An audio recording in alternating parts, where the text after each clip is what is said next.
Hello and welcome to Time for Healing. I'm your host, Marion Porter of Star Winds. I am a healing practitioner and my healing modalities include Reiki, tuning fork therapy, sound healing, Access consciousness bars, and Access consciousness body processes. Time for Healing features Connecticut's leading healers in a unique educational show.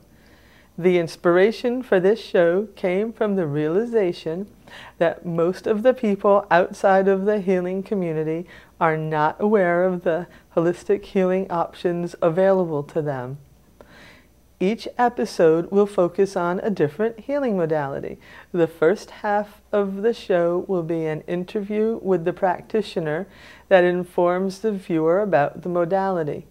In the second half, I will experience a healing live on camera. The goal of Time for Healing is to provide the viewer with a working knowledge of a wide variety of healing modalities. Well, this is our second show, and we're going to continue a little bit more on the history of the healing community in Connecticut. And I'm so excited. My guest today is none other than Dory Dzinski of the Door Opener magazine.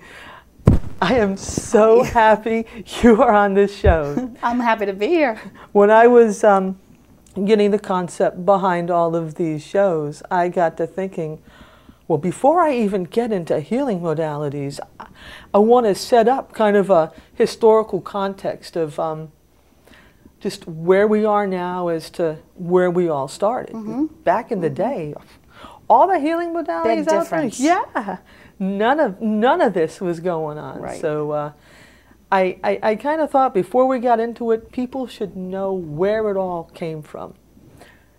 And when I got that idea, first, of course, John Rowe, our first guest. Absolutely. Who else but you for the second guest? Well, thank you. I'm flattered. I know. So I'm really excited. I think this might actually be one of the first times we've ever had a huge, long conversation. So Probably so. It's usually in passing at expos or something. Hey, Marion. Hey, Dory. I know. So this is going to be great. It's going to be a great show. So actually, you know what? Tell me a little bit about yourself. I know you do all kinds of things, and let's find out about you first. Yeah, I kind of put myself together as a little puzzle. I worked in a law firm for 25 years since I was 18.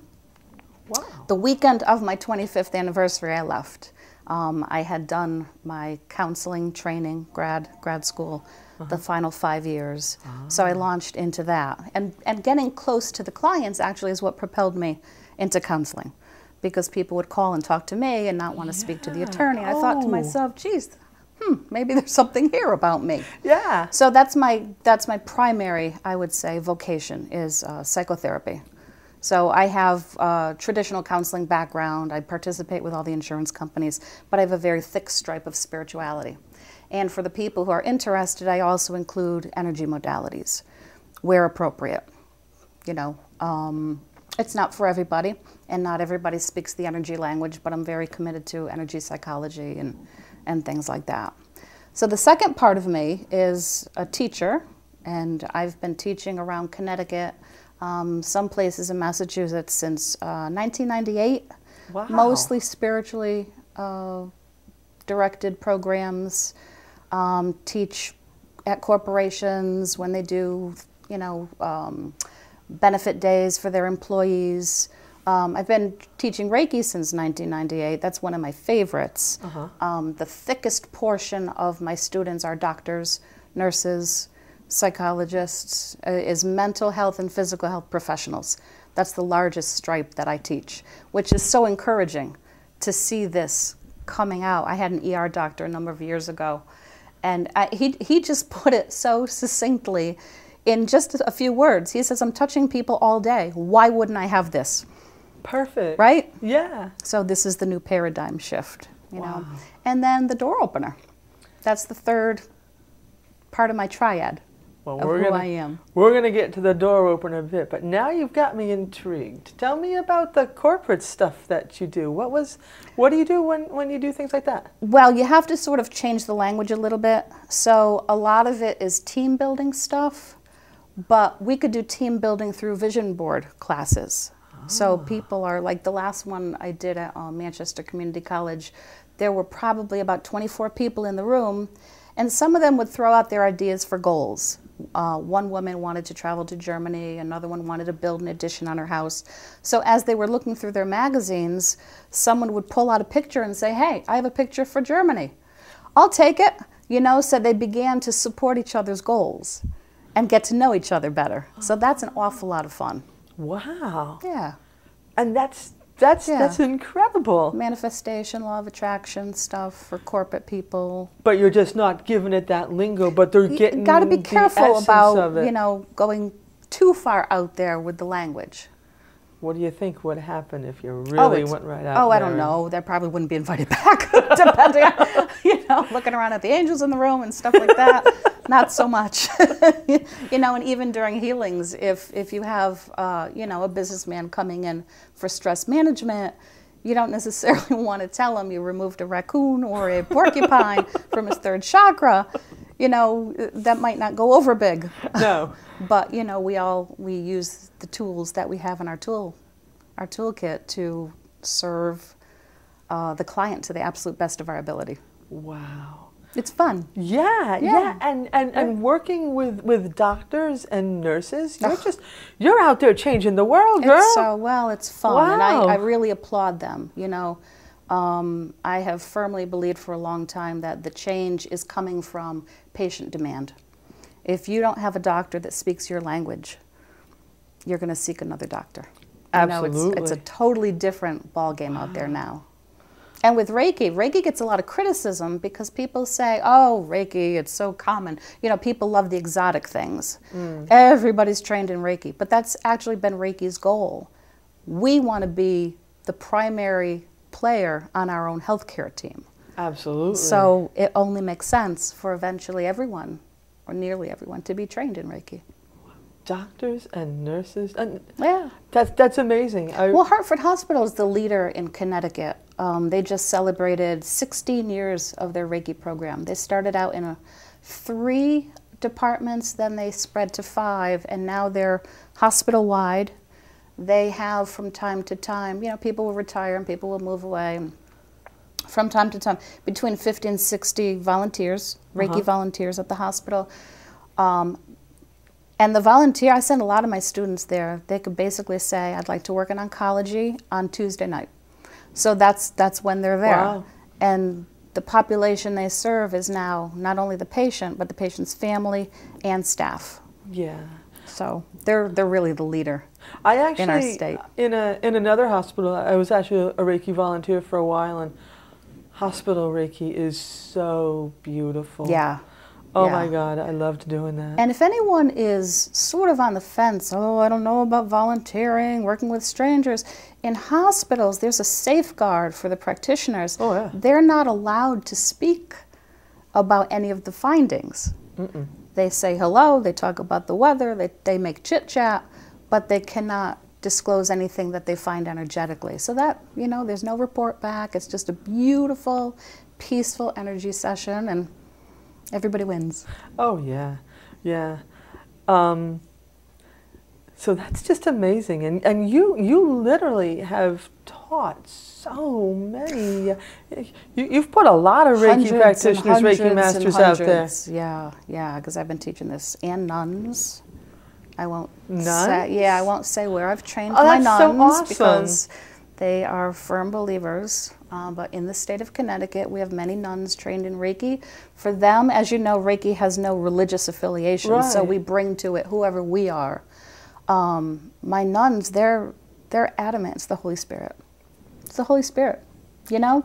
And they have God experiences and Holy Spirit experiences, and just, they're beautiful. They're beautiful.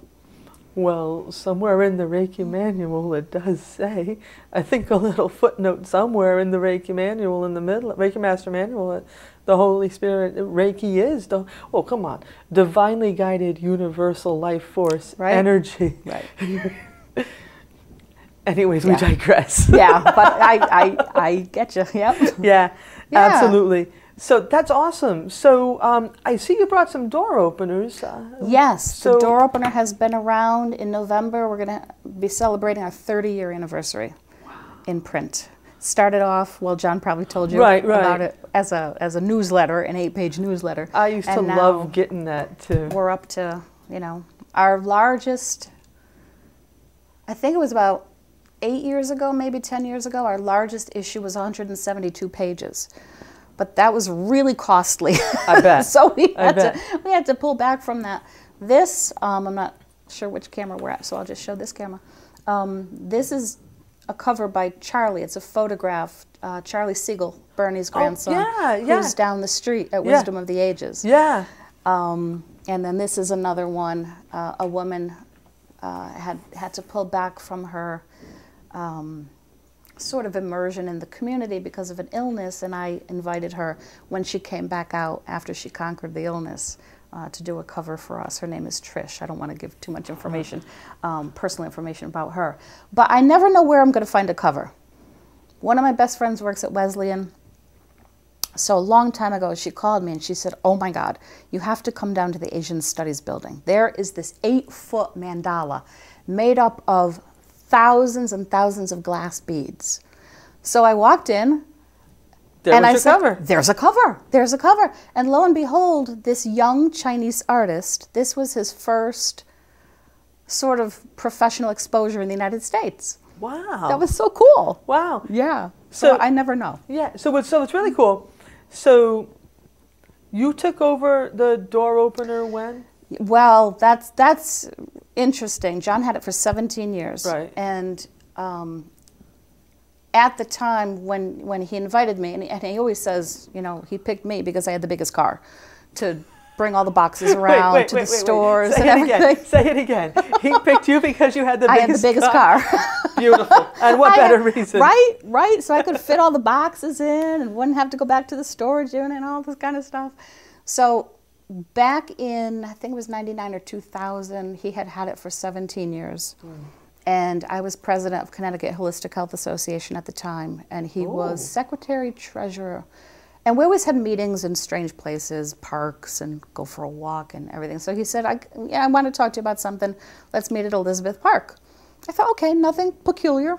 Sounds good. So we're sitting there, and he's like, well, I love the door opener, but I think it's time. I would like to, you know, hand it over to you if you'd be interested. Just like that. Sprung it right on you at the park. It's like handing somebody your firstborn child because he created it with such care. I was so honored, and I said yes and no because I was in the middle of grad school. So I had to finish my counseling degree for the next year and a half and then take it over. So I've now had it for 13 years. Wow. It's so funny the way the internet transitions people. And you really got to stay in touch. Yeah. Because back in the day, we went online 1996. So our Google rankings, our two keywords are Spirituality Connecticut and Holistic Health Connecticut. So we're the top hit on Google for those two. Right. Because we've been on the internet for forever. But the way we used to do it is in our living room, we would have pages. And Beverly would print out the pages, and then we would put them all on the floor. And then we'd have all these ads, quarter-page ads and half-page ads and full-page ads, and we'd put them all together like a puzzle. And then walk around the room and say, oh, geez, we have 3/4 of a page empty over here. What can we move around? So move stuff around. The original copy and paste. Yeah, it was. It was copy and paste. And it was this big, bringing it to the printer with all these things stuck in it. You know, and they would make copies of it and print it out. And then my art director took leave for just a little bit of time, and the girl who filled in for her said, no, I am not doing it that way. So that's, you know, bless her soul, she forced us into our digital version. Wow. And it's been awesome, you know. So now we're full color online. You're coming up on your last print edition. One more. Right? One more hard copy. Everybody says to me, I read you online, I read you online, I read you online. So I'm thinking, Why not just be online? It's going to be a really, really enhanced website. Lots of opportunities for the public to learn about holistic healing, what practitioners are out there, different modality options. It's going to be cool. And that's awesome because, you know, that's the goal of this show. And so what better way? I mean, you know, everybody should be made aware of all the stuff that's out there. People in the healing community, we're preaching to the choir. We all look at this to see, you know, the articles and what everybody's doing, what's going on. I mean, this is like the Bible for us. That's cool. Thank you for saying that. That was the whole goal of why it was created, is to find to help people find community. People going through spiritual emergence, you know, whether it be gifts or an illness, looking for practitioners. They didn't know where to turn, or they're having unusual dreams or sightings of their deceased loved ones. And all this stuff is normal in other cultures around the world, but not so much in the United States. Yeah. So people were kind of looking around thinking, oh my God, I can't say anything. I have no one to talk to. So that's why the Door Opener was created, to form this community of a safe place for people to emerge from a spiritual perspective. And you know what? Thank you for creating that. Well, thank you. Carrying it forward. I can't take any credit. Everybody who's been a part of the Door Opener. My roots go back to the Door Opener. If I, you know, I mean, there's all kinds of ways to look at it, but sometimes I think, well, maybe I wouldn't be where I am right now if this didn't come into my life back in the day. That's very kind. A lot of people, because our covers are so pretty, they have nobody throws away a door opener. No, I have a pile of them. They're kind of frameable, some of them. You know? Can't, because you look at you get the door opener, and here I am. I've got, oh, look at that. It sets the tone and they're all for what's in it. Yeah, they're all different. This is a great way. I mean, you look and, oh, look at that. What's that, Soul Light Expo? So there's events, you know, we put out events 3 months at a time. When we transition onto the website, we're going to have 6 months at a time. Wow. And there's going to be no delay from when somebody sends in a listing. It's going to be up there right away. So people have to just keep checking back, and there's all kinds of stuff to do. Right. We have directories of practitioners. And people are going to be able to have columns, featured columns up there, and posting articles if they want to post an article. Wow. But we're just Connecticut. That's what sets us apart from some of the other magazines that are out there. We're only Connecticut. Right. And I would have to say, the Door Opener started a lot of the communities, all the work that went on back in the 80s, as I like to say. All of us here doing all these different healing modalities of every stripe, all out there, who will all be on the show, mind you. Right. Just go through the pages. Right. Pick one after the other. Exactly. Well, you know, John told you about the fortune-telling law in your first Oh yeah, back issue. to the history stuff. Yeah. So, let's touch on some history stuff. So, you know, the expansion of Reiki in the hospitals has been huge. But we also have a couple of other things, like in hypnosis. You cannot, not currently, and this is all Department of Public Health stuff, you cannot call yourself a hypnotherapist unless your credentialing is as a therapist. Otherwise, you have to be a hypnotist. So I never knew. You have to be careful when you advertise that you're not misrepresenting yourself. So we don't have credentialing or any kind of licensure for energy stuff. And I call it stuff because there's many, many different modalities, but these are areas that are starting to get tighter. Yeah. Okay. Also in colonics, a colonic practitioner now has to be under the supervision of a naturopath or a doctor. So they can't just have their own practice out there. So things are changing, you know. People often say to me, well, are you going to give me a certificate in Reiki? Am I going to be a certified Reiki practitioner?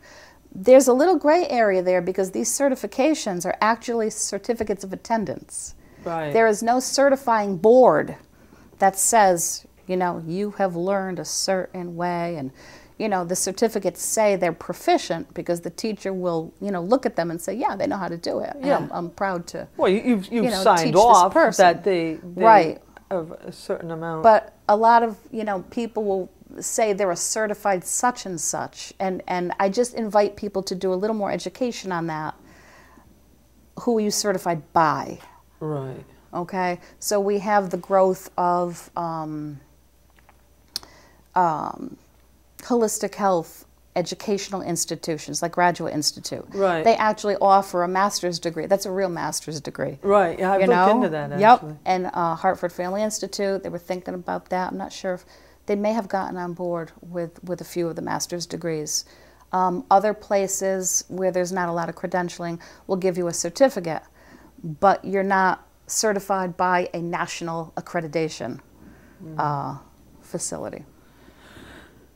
Yeah. Everybody wants to have a center. Yeah, it's so exciting. Everybody wants a center. Yeah. One-stop shopping. I can have my massages there, and then I could have some energy work, and then maybe I could have, you know, counseling or spiritual guidance or something. And that's, you know, we have a lot of very successful centers in Connecticut. And that's really, yeah, that's a lot of an explosion that's happened in recent times. Is all of the centers, and that's part of like the community growing and stuff. Naturally, people are going to gravitate. Yeah. It's just it's so fascinating to look at where we are now and where we've actually come from. And what we're doing with our expos is, as I thought about stepping away from the hard copy, I said, okay, we're going to have the website. And that's great because, you know, the tech natives, it's going to be on their mobile devices and all kinds of stuff like that. But what about our older people? 40s, 50s, 60s, you know? And I thought the best way to keep people connected is in person. Absolutely. So by more expos, you meet your practitioner, you talk to them, you have questions, and you kind of feel them and say, gee, they feel really good to me. I think I'll go to that person. That's it, you know, and there's a lot of expos now, and you've started with the Soul Light Expo. Yeah, we had 2 so far. Yes. Very successful. We had 500 people at the first one. We had 800 people at the AquaTurf in May, and hopefully, you know, we're going to do as well this October 11, which is a Sunday, is the 3rd one. We're going to have 87 vendors and 20 workshops. Next April 17 on Sunday, we have a smaller one, 50 vendors at Holiday Inn. The woman from Holiday Inn called me. I was like, wow, okay. She said, I've heard about your expos. I was flattered. I'm like, wow, you've heard about the expos? She said, come over. We just spent $6 million at our site, and you might like it. You might want to do something with us. So it's right off the highway. You can't go wrong. Beautiful. Everything is brand new. It's gorgeous. So yeah, why not? You know what's fun to think about when you think about the expo. Back in the day, we used to call them New Age fairs. Yeah. Yeah. Yep. And now, of course, they're all over the place. Yeah. And what a great way to get familiar with all the different practitioners out there. Figure out if you like it. Sample all of them. Yes, and I love that point because a lot of people will offer $1 a minute. So I may not want to make a full appointment for Reiki because I'm not sure what it is, but I could sample it for 5 or 10 minutes. Yeah, and it's wonderful. Yeah. It's wonderful. I love doing all the fairs, all the expos. I love it. And some people come just for the workshops. You know, you find that. Yes, yeah, because it's like a one-stop shopping. Right. It's the ultimate one-stop shopping for everything you could ever want. And I love the people that they come at 10 and they stay the whole day. Yeah. They'll look at the vendors, they'll go to all the workshops, they'll look at the vendors again, they'll have some lunch. You know, it's a lot of fun. And we have teacup raffles there. The first year we donated to, there's a gentleman in town, Mark Rudowitz, who is, he's not, I don't want to call him CEO or executive director, but he should be because he, Heroes and Hounds program. Oh, yeah. Okay? Yeah. You know him? Yes, I do. We donated a big chunk to his war dog efforts from our first expo. Oh, it's beautiful. And then my mother died of pancreatic cancer, so we made a donation to the Pancreatic Foundation for our second expo. And October is Breast Cancer Awareness Month, so we're donating to breast cancer. How does it get any better? October. How does it get any better? Oh, and we have these cool T-shirts. We have a special logo for Soul Light. It's our bird. We have a bird. which is here. Right, like a dove. Yeah, the dove. And then we have an angel below it, very, very intricate. So we have that and just the words soul light. And we're going to have our traditional black with the blue letters. And then now for breast cancer awareness, we have pink with black letters. That's awesome. So they're so pretty. They're so pretty. No dates, just so that they're... Absolutely. Oh my God, this has been so much fun talking to you. We have just a little bit more time to go. So, okay. So now, if there's anything we haven't covered that you really want to make sure we get out there. Okay, I know what I want to say. Okay, very great. Support our stores. Oh, yeah, because... Support our stores, because we have, over the past 15 years, had so many beautiful spiritually based stores close because of the internet. And God bless the internet. Oh, you know, it gives us so many benefits. But if I was going to buy a candle, I wouldn't buy it. I want to smell it. Yeah. I want to touch it. Absolutely. Oh, you know, if you want to buy stones, not all stones want to, you know, this will make sense to your listeners, but not all stones want to participate with you. No. You know? No. So you can't order one and then it comes home to you and it's like, I don't want to live with you. Oh, I know. And that may sound silly, but... Yeah, and the shop scene is, well, our next show's going to have Agneta on. Remember from Agneta's Books and Things? Right. Yeah. So she's going to be on there. We're going to our last bit of history before we get into all the modalities. Yeah. I want to cover the shop scene because you know, it's that's another reason to come to the expos. Absolutely. Because you get to touch everything and play with things. Yeah. Oh my God, this has been so much fun. This was fun. Thank you. Yeah, I told you it'd be a good time. Oh yeah, definitely a good time. All right. Yeah. So, any last thing? We're pretty much covered everything. I think we're good. I think we're good. I'm just looking here. I think we hit all the points that I wanted to talk about. I would invite the public, if you're thinking of kind of going into holistics, talk to people. Ask your questions. Don't think you're taking up their time. Don't think they're stupid questions. You know, you heard that a million times. There's no stupid question. Because holistic practitioners want to spread the word. Oh, absolutely. So ask them. Call them. Ask them. You know. That's beautiful. Yeah. Oh my and God, I look forward to seeing you at the expos. I'm gonna be there. Tuning forks, and you're the only one that's really cool. Yeah. All right. Great. Yeah. Awesome. All right. Well, thank you for watching Time for Healing. We've had such a wonderful time with Dory Dzinski, learning a little bit more about how the healing community got to where it is today. Such a wonderful bit of history. So please join us next time when we conclude our history discussion with Agneta Borstein, who was the owner of Agneta's Books and Things in Hartford. We'll be talking about the New Age shop scene of the 80s. All right. See you then.